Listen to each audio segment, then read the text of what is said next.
Drugs কারবারে বড়সড় সাফল্য পেল ইসলামপুর পুলিশ জেলার পুলিশ। ইসলামপুর পুলিশ জেলার গোয়ালপুকুর থানার পাঞ্চিপাড়া এলাকায় অভিযান চালায় পুলিশ। রবিবার রাতভর পাঞ্চিপাড়ার বিভিন্ন এলাকায় তল্লাশি অভিযান চালায় পুলিশ। পুলিশ নূর আলম নামে এক ঔষধ ব্যবসায়ীকে গ্রেপ্তার করেছে বলে জানা গিয়েছে। পারভেজ নামে অপর এক ঔষধ ব্যবসায়ী পালিয়ে গিয়েছে বলে পুলিশ সূত্রে জানা গিয়েছে। পাশাপাশি প্রচুর ড্রাগস বাজেয়াপ্ত করেছে গোয়ালপুকুর থানার পাঞ্চিপাড়া ফাঁড়ির পুলিশ। ইসলামপুর পুলিশ জেলার পুলিশ সূত্রে জানা গিয়েছে, ঘুমের এবং পেইন কিলার হিসাবে যে ইনজেকশনগুলি মূলত অপারেশন থিয়েটারে ব্যবহার হয়ে থাকে, সেসব ড্রাগস চিকিৎসকের প্রেসক্রিপশন ছাড়াই পাচারের খবর মিলতেই তদন্তে নামে ইসলামপুর পুলিশ জেলার পুলিশ।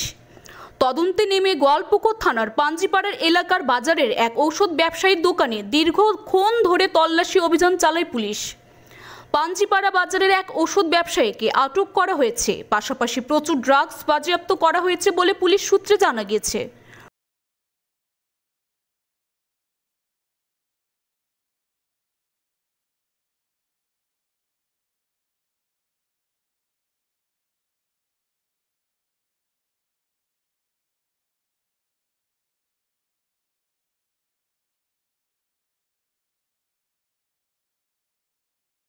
ফাইন মেটাল ওয়ার্কস যে কোনো ধরনের LED light, metal board, flakes board, নিয়ন বোর্ড, এসএপি ডেকোরেশন বানাতে আজই আসুন আমাদের প্রতিষ্ঠানে। আমাদের প্রতিষ্ঠান ফাইন মেটাল ওয়ার্কস, আশ্রমপুরা মোড়, নিয়ার পেট্রোল পাম্প, ইসলামপুর। যোগাযোগ নম্বর 9971136010 অথবা 8076964664।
ওই কয়েকটা অ্যানেস্থেটিক ইনজেকশন ছিল তার গায়ে।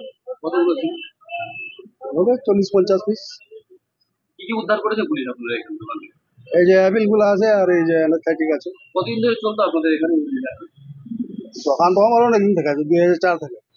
কেন আজকে পুলিশ হুট করে রেড মারতে আসলো, কি কারণ? এই যে বললাম যে কয়টা মাল পেয়েছে। এটা কি আনলিগাল ছিল? বলে তো আনলিগাল, কিন্তু কাজেরও জিনিস। এটাকে আপনি জানতেন না? জানতাম তো, কাজের জিনিস। যে অপারেশন ক্ষেত্রে এটাই লাগে, অপারেশন যখন হয় অপারেশনের আগে ইনজেকশনটা দিতে হবে। কি নাম আপনার? নূর ইসলাম। আপনার দোকানের নাম? Star medical. গোপন সূত্রে কিছু খবর ছিল যে পাঞ্চিপাড়াতে দুটো মেডিসিন শপ কিছু কন্ট্রাব্যান্ড আর্টিকেল ওরা বিক্রি করেছে। পরে আমরা যখন রেড করি তখন আমরা দেখি যে সেগুলো এনডিপিএস আইনের আওতায় আসছে। তো আমরা কিছু এখানে সিজ করেছি সেই আইটেমগুলো। তো প্রপারলি যেটা আমাদের এনডিপিএস অ্যাক্টের যা সিজার এবং যা যা ফর্মালিটিস গুলো আছে সেইভাবে করে আমরা এই দোকানটাতে সিজ করলাম। কতগুলো দোকান আছে? আমাদের কাছে একটা দোকানের খবর আছে, ওটা আমরা রেড করবো এই মুহূর্তে পাঞ্চিপাড়া বাজারে। হ্যাঁ, এইটা আমাদের যে এনডিপিএস অ্যাক্টের অধীনে যে মেটেরিয়ালগুলো কন্ট্রাব্যান্ড আর্টিকেলগুলো বিক্রি হতো ওটা এনডিপিএস আইনের আওতাতে আসে। Bureau report, live news.